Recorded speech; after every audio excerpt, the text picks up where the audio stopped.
ეკლესიას როგორ ებრძვიან.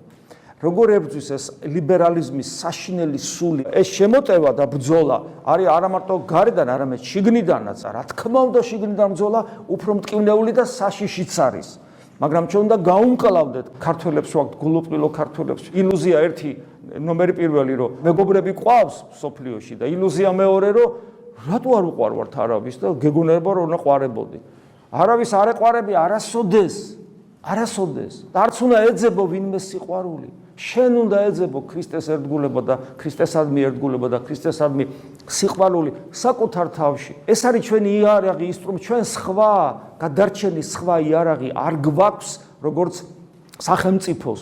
ისეთი სიძულვილი იქნება ქრისტეს მიმართ და ეს პროცესი კი არ შეჩერდება ხალხო.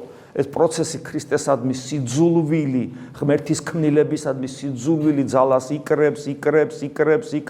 ჩვენ გვინდა უბრალოდ ლოკალურად ცოტა ხანი აქ მაინც გადავრჩეთ, მაგრამ სოფლიო მასშტაბით იკრებს და იკრებს ეს ძალას, ეს სიძულვილი და ინდონეზე მივა სიძულვილი, რომ სინდისი არ გაუტოყდებათ, ისე გაანადგურებენ ქრისტიანობას. თუ ამის შესაძლებლობა მიეცემათ, იმიტომ რომ ეგონებათ, რომ სიმართლეს იქმნიან და ჩვენი გადარჩენა მხოლოდ ქრისტეა, თუ ჩვენ გვინდა გადავრჩეთ როგორც პოტენციური ღვთისშვილები.